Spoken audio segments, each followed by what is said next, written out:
The NFC odds for who will win the Pro Football Championship, a.k.a. Super Bowl, San Francisco plus 900, still trailing the Chiefs and the Ravens. But the 49ers were just great last year, wire to wire, a dominant team in the NFC, and I expect them to be very good this year. Let's pivot the conversation as we do 13 questions, 13 days away from the start of the 2020 season. Charean Williams and Mike Florio here with you for another half hour or so on this Friday morning. Number 7 of our 13 questions, Charean.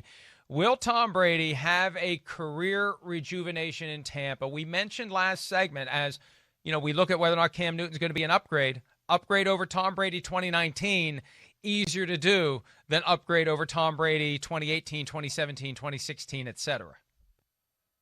Well, he certainly has better weapons than he had in New England. No question about that over the last few years with Mike Evans and Chris Godwin and Gronk is back and O.J. Howard. And you just start going down the list.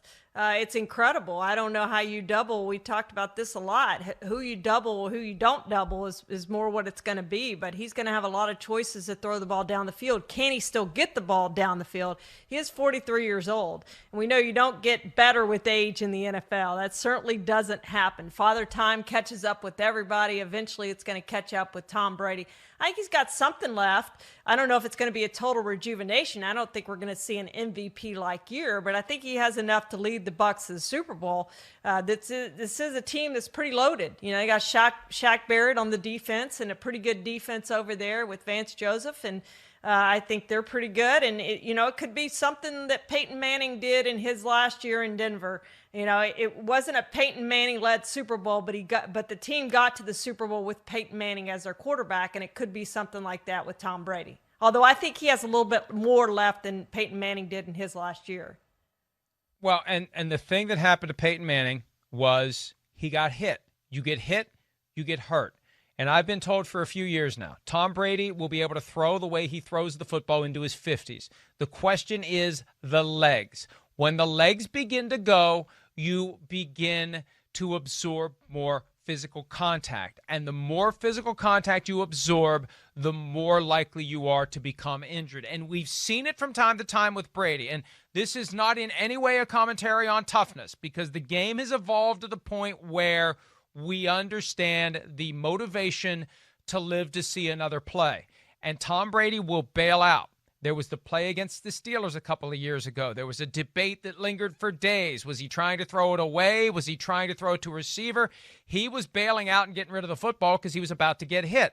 And then in the Chiefs game last year, with the game on the line, 4th down, threw the ball to the end zone to Julian Edelman, misfired because he bailed out. He ducked and covered because Frank Clark was bearing down on him. He's now at a point in his career where some of these guys who are chasing him are less than half his age. They are young enough to be his child.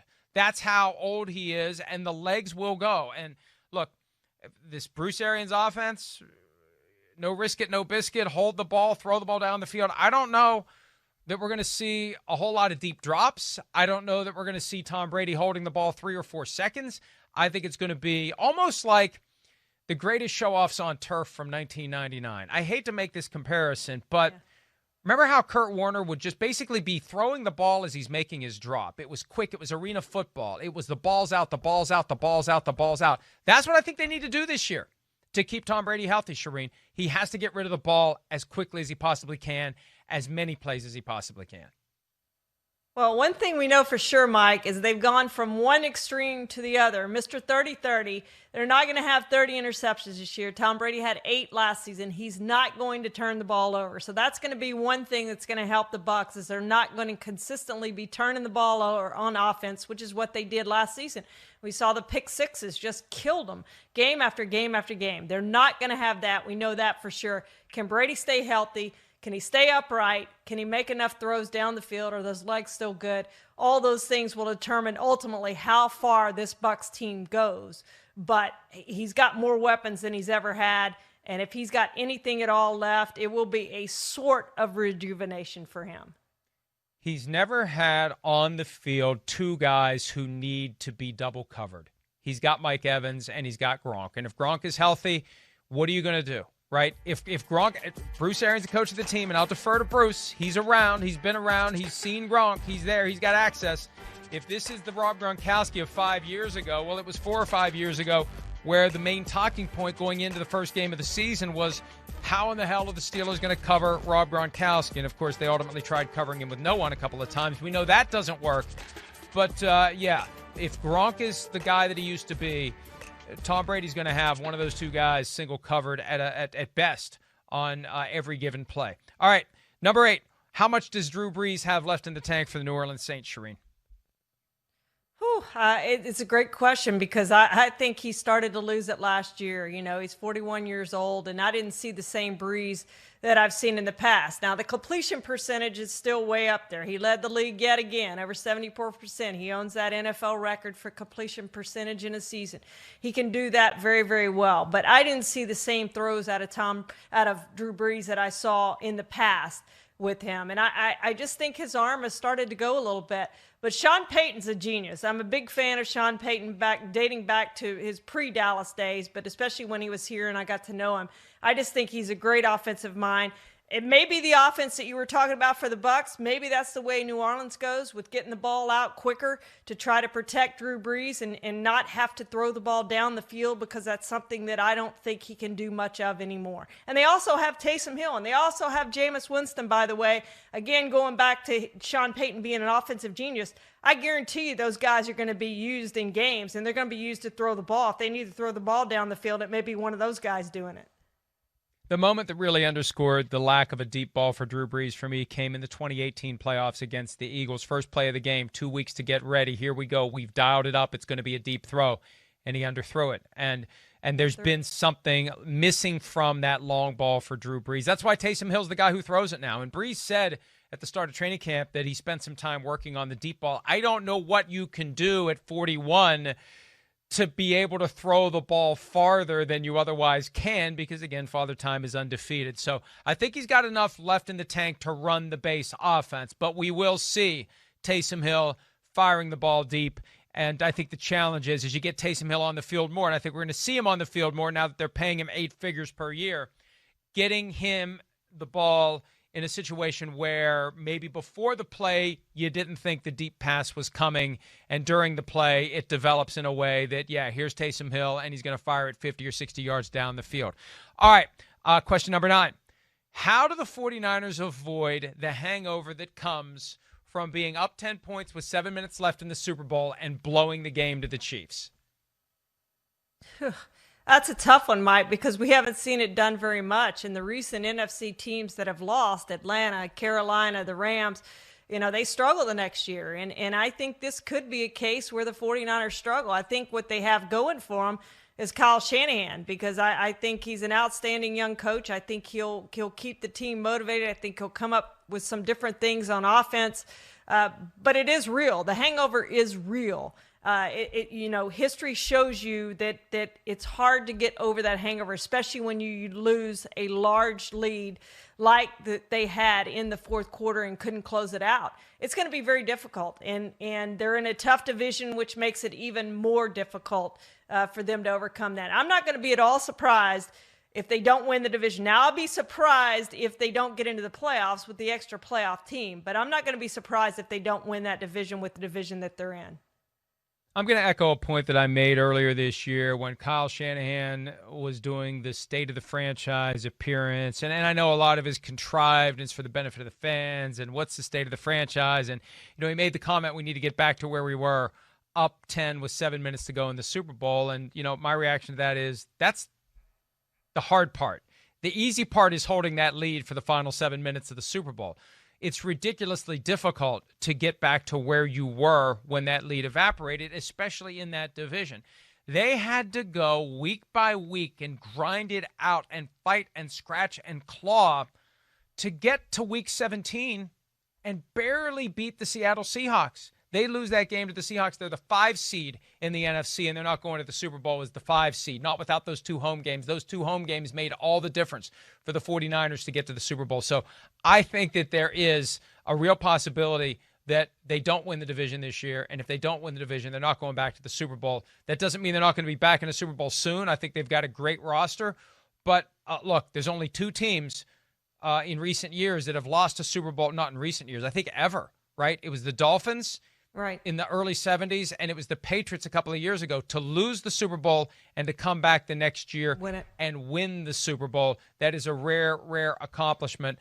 And actually, I think the Cowboys also did it, right? They lost to the Colts with the Jim O'Brien field goal, and then they came back and beat the Dolphins the next year. So actually, it happened twice, right? Dolphins lose to the Cowboys after the Cowboys lost to the Colts, and then the Dolphins beat Washington, and then it went all those years until the Patriots did it, losing to the Eagles and beating the Falcons. It's not easy to do, to go back to 0-0 like Rich Bisaccia told you and do it all over again when you ultimately didn't get the prize the last time around, and everybody's going to be gunning for the 49ers. All right, let's stay in the NFC East for question, or NFC West, for question number 10. Will the Seahawks finally unleash Russell Wilson? He has said, let's treat every quarter like the fourth quarter. Let's not wait until the game is almost out of our reach before they say, Russell, go save us. Will they finally do it, Charean?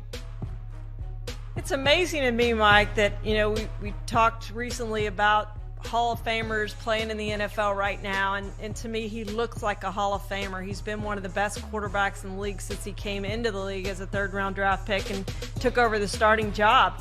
But it is amazing that he's never made the All-Pro. He's never been an MVP. Rarely, he hasn't gotten an MVP vote, as we know, as we've talked about. He's never thrown for over 4,200 yards. I mean, that's the most he's ever had, is just over 4,200 yards. So he's never thrown for 4,300 yards. All those things are amazing to me. It's time for the Seahawks to put this team in his hands and say, Russell Wilson, you're our best player. You've proved it year after year after year. We're now going to turn control over to you to lead us and show us the way, and really put it on him to do it, because I think he can do it. I still think he's one of the best quarterbacks. I'd put him in the top 5, if not the top 3 quarterbacks in this league, but they've got to give him an opportunity to do that game after game after game, not just in the fourth quarter when they have to. Yeah, Sims and I talked about it earlier this week. You buy the Ferrari, you use the Ferrari, right? $35 million a year. Use this guy. And all the talk about Russell Wilson, he said it again. They acted like it was a big deal. Oh, he's going to play till he's 45. He's been saying that for years. How long will that be with the Seahawks? That's the real question, because if they don't eventually let this guy blossom as a passer, when he sees all these other younger quarterbacks who he is confident, whether he's right or wrong, he's confident he's as good, if not better, than Patrick Mahomes, Kyler Murray, Lamar Jackson. Let me show it. Let's not hand off. Let me show what I can do while I still have the skills to do it, because every year he's getting closer and closer to that point where the discussion is going to be along the lines of our current conversations about Drew Brees and Tom Brady.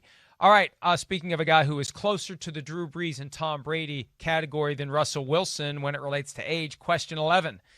Is this going to be, given what the Packers did in the first round of the draft and the rest of the draft, and not getting help for Aaron Rodgers, but instead drafting his replacement in round 1, trading up to do it, is this going to be an Aaron Rodgers revenge tour in 2020? Well, first of all, I hear Jordan Love has not looked that great in practice. He struggled perhaps more than a rookie first-round pick should struggle, so I don't know how much Aaron Rodgers is currently looking over his shoulder. But we know that he thrives on motivation, and this is motivation for him. He's made that quite clear, them using the first-round draft pick on Jordan Love. So Aaron Rodgers has a chance to do some really big things this season, and I'm not at all going to be surprised if he's not in that MVP conversation and perhaps wins the MVP award at the end of the season, because I do think he's motivated, and I do think he thrives on motivation and chip on his shoulder. Yeah, I absolutely agree with that. And last year, when the report came out from Tyler Dunn of Bleacher Report about the dysfunction between Rodgers and Mike McCarthy, one of the observations in the aftermath of that from CEO Mark Murphy was, maybe this will be a good thing, right?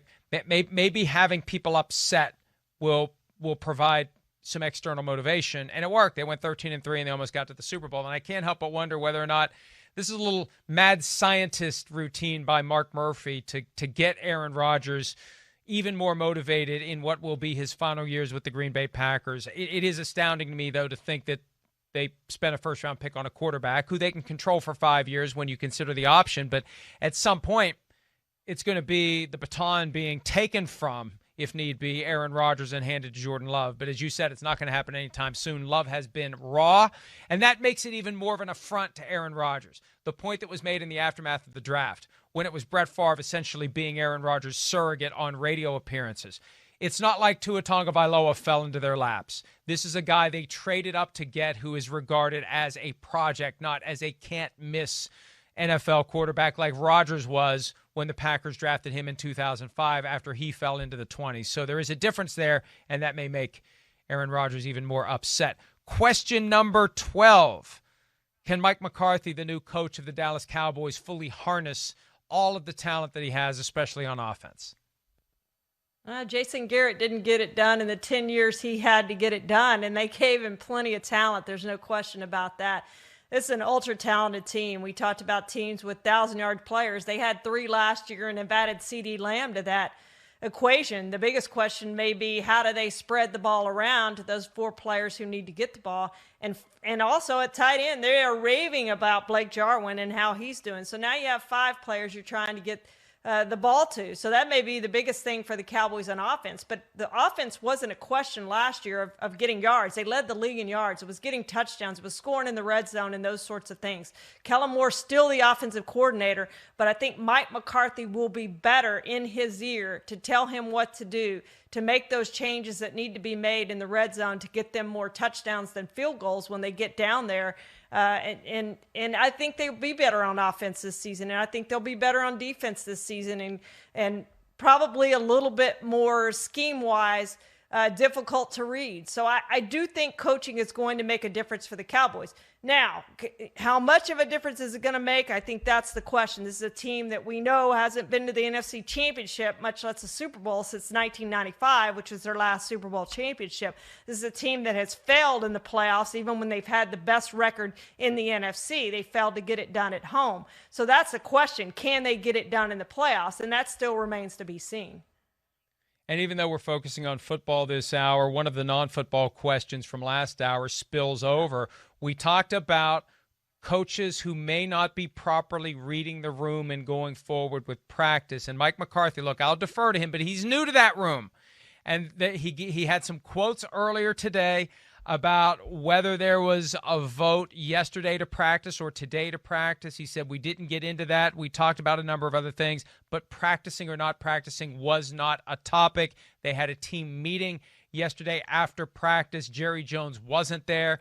They expect him to be there soon. The players are looking forward to talking to him. These non-football issues could become a football disruption, and it's going to be a challenge for Mike McCarthy to handle it properly. And he may end up being the liaison, the buffer, the go-between to bridge whatever disconnect may exist between Jerry Jones, Stephen Jones, and players who may be feeling very, very strongly about exercising their right to peacefully protest during the anthem. That's something that McCarthy, I think, may be finding himself in the middle of, Charean.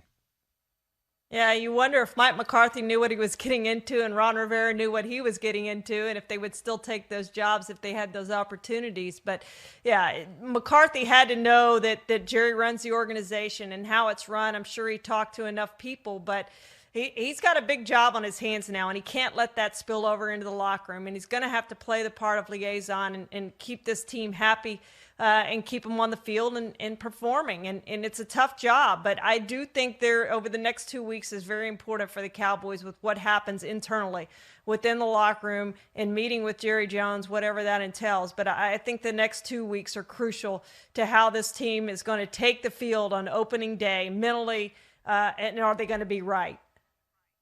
Last one real quickly. Does the Kirk Cousins victory over the Saints in the playoffs last year mean we will see a higher level of play for him, especially in big games this season?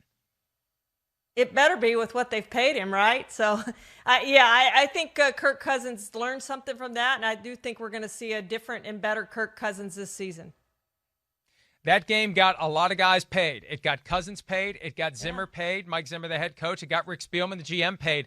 The one guy it hasn't gotten paid yet, running back Dalvin Cook, who had a couple of touchdowns in that game. And we'll see if they can work out a deal with him before the season begins. They open at home with no fans against the Green Bay Packers in just 16 days. What a way to start the season. Your rival, one of your biggest rivals, in your brand new, still fairly brand new, still smells like a new car stadium with no fans there to create the kind of noise that has given the Vikings a home field advantage ever since they moved indoors all those years ago. Hi, I'm Mike Tirico, and thanks for watching. Make sure to hit subscribe for the latest news and highlights from NBC Sports.